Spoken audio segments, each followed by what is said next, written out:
SIR पर supreme court ने एक बार फिर से चुनाव आयोग और बीजेपी की मुश्किल बढ़ा दी है। पहले चरण के लिए 10 अक्टूबर से नामांकन का काम शुरू हो चुका है, लेकिन उससे पहले सुप्रीम कोर्ट ने साफ कर दिया है कि एसआईआर पर बहुत कुछ होने वाला है। 17 अक्टूबर को पहले चरण के लिए नामांकन जमा करने का काम पूरा होगा। याचिकाकर्ताओं का कहना था कि जैसे ही नामांकन भरने का काम पूरा होगा, वोटिंग लिस्ट लॉक हो जाएगी, यानी फिर ना तो कोई नाम वोटिंग लिस्ट से हटाया जा सकेगा और ना ही कोई नाम इसमें जोड़ा जा सकेगा। इसलिए जो भी आदेश दिया जाए वो जल्दी ही दिया जाए। ये अपील सुप्रीम कोर्ट से की गई और सुप्रीम कोर्ट ने भी याचिकाकर्ताओं की अपील को, याचिकाकर्ताओं की बात को मान लिया। इसके बाद जो आदेश जारी हुआ सुप्रीम कोर्ट की तरफ से, उसने ज्ञानेश कुमार को चिंता में डाल दिया, या ये भी कह सकते हैं कि ज्ञानेश कुमार को करारा झटका दे दिया, क्योंकि सुप्रीम कोर्ट ने ज्ञानेश कुमार से स्टेटस रिपोर्ट भी मांग ली है। तो एसआईआर पर कैसे सुप्रीम कोर्ट में फंसता जा रहा है चुनाव आयोग, और क्यों कहा जा रहा है कि इस आदेश ने दिया है बहुत बड़ा झटका और बढ़ने वाली है चुनाव आयोग की परेशानी, आज हम इन्हीं सब सवालों पर अपनी इस स्पेशल रिपोर्ट में करने जा रहे हैं बात। नमस्कार, मैं हूं अंशिता।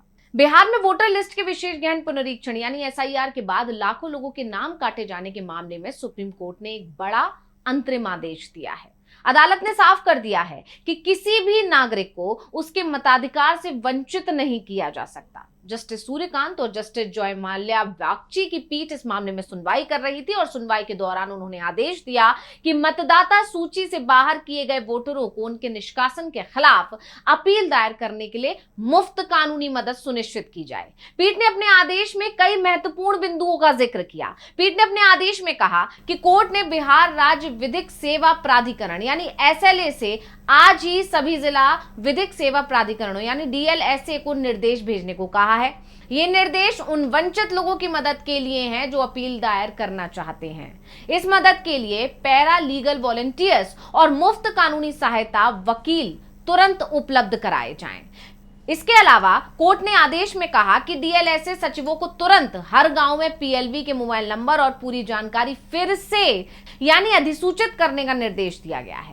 पीएलबी बूथ लेवल अधिकारियों से संपर्क करेंगे, कोर्ट के आदेश में कहा गया है। इसके साथ ही हटाए गए लोगों की जानकारी भी इकट्ठा करने के निर्देश देंगे और फिर उनके घर जाकर उन्हें अपील के अधिकार के बारे में भी बताएंगे कि आखिर अपील कैसे की जा सकती है और इसको लेकर क्या अधिकार दिए गए हैं।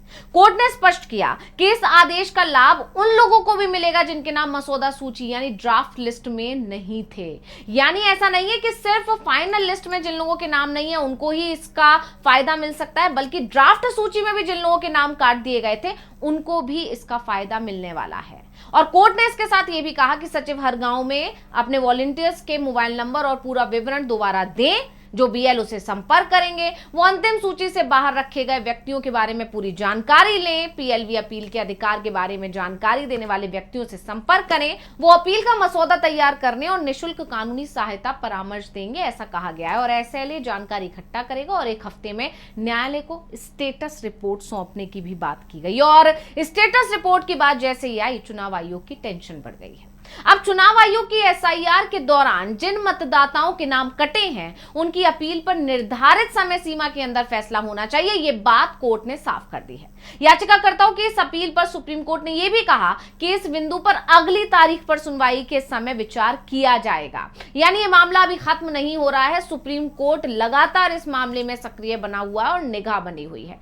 इस पूरे मामले को लेकर सुनवाई के दौरान पीठ की तरफ से कहा गया कि हम चाहते हैं कि सभी को अपील करने का उचित अवसर दिया जाए। यानी कहा जा सकता है कि किसी से भी अवसर छीना नहीं जाना चाहिए। हर कोई इसमें आकर अपील करे और उनके पास इस बारे में विस्तृत आदेश होने चाहिए कि उनके नाम क्यों बाहर किए गए हैं। यानी चुनाव आयोग को यह बताना होगा कि आखिर नाम क्यों काटे गए और यह पंक्ति गूढ़ आदेश नहीं होना चाहिए।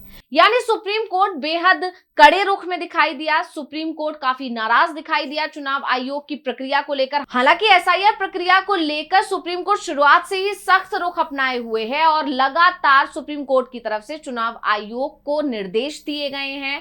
पहले सलाह दी गई है, फिर निर्देश दिए गए और जब निर्देश नहीं माने गए हैं सुप्रीम कोर्ट की तरफ से तो फिर आदेश दिया गया है। और ऐसे में अब जब मतदाता सूची से नाम क्यों काटे गए ये सवाल लगातार खड़ा हुआ है, तो इस मामले को लेकर भी अब सुप्रीम कोर्ट की तरफ से बड़ा आदेश दे दिया गया है। तो सुप्रीम कोर्ट के इस कड़े आदेश ने बिहार में चुनाव आयोग की एसआईआर प्रक्रिया पर गंभीर सवाल खड़े कर दिए हैं। हालांकि सवाल पहले से ही है, लेकिन सुप्रीम कोर्ट भी अगर नाराज दिखाई दे रहा है तो इससे साफ है कि कोर्ट मान रहा है कि चुनाव आयोग कुछ ना कुछ धांधली तो जरूर कर रहा है।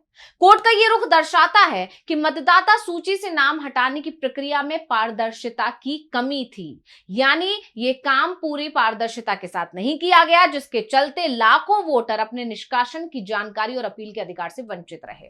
यानी लाखों वोटरों को यह नहीं पता कि उनका नाम हटा दिया गया है, और फिर हटा दिया गया है तो इसके लिए अपील कैसे करनी है, इसका अधिकार उनके पास है या नहीं है, ये जानकारी वोटरों के पास नहीं है। याचिकाकर्ताओं की तरफ से पहले ही आरोप लगाया गया था कि चुनाव आयोग ने हटाए गए मतदाताओं को व्यक्तिगत रूप से सूचना नहीं दी है।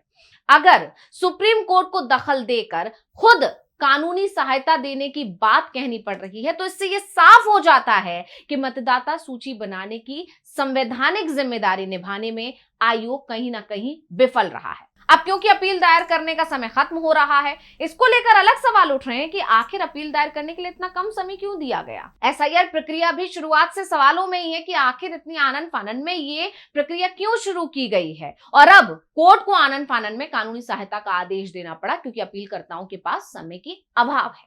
यह बताता है कि चुनाव आयोग ने प्रक्रिया को इतना कठिन बना दिया कि आम नागरिक के लिए अपील करना लगभग नामुमकिन हो गया। और यही तो विपक्ष शुरुआत से कह रहा था। कांग्रेस सहित तमाम विपक्षी दलों ने पहले ही कहा था कि इतनी जल्दबाजी में यह प्रक्रिया इसलिए शुरू की गई है जिससे मतदाताओं के नाम काटे जा सके, वोटरों से उनका मताधिकार छीना जा सके, और यह प्रक्रिया उन विधानसभा सीटों पर ही ज्यादा की जाएगी जहां पर महागठबंधन मजबूत है, जहां पर कांग्रेस मजबूत है, आरजेडी मजबूत है और बीजेपी कमजोर है। यानी सिर्फ और सिर्फ बीजेपी को फायदा पहुंचाने के लिए बीजेपी की मिली भगत से ही चुनाव आयोग ये काम कर रहा है, और चुनाव आयोग पर बीजेपी की बी टीम के रूप में काम करने और मतदाता सूची में बड़े पैमाने गड़बड़ी करने का आरोप विपक्ष की तरफ से लगाया गया था।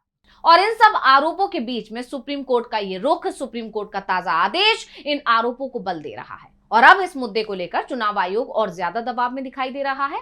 मामले में अगली सुनवाई अब 16 अक्टूबर को होगी, जिस पर सभी की निगाहें टिकी हुई हैं, क्योंकि अगली सुनवाई की तारीख सामने आते ही चुनाव आयोग और बीजेपी दोनों परेशान दिखाई दे रहे हैं। ऐसे में सवाल है कि आखिर उनकी चिंता क्यों बढ़ी हुई है। तो आपको बता दें कि चुनाव आयोग और बीजेपी को डर है कि अगर 16 अक्टूबर को कोर्ट ने इन 3,66,000 नामों को लेकर कोई बड़ा आदेश दे दिया तो चुनाव आयोग के सामने बहुत बड़ा संकट पैदा हो जाएगा, क्योंकि आप जानते हैं 17 अक्टूबर को पहले चरण के लिए नामांकन जमा करने का काम पूरा हो जाएगा।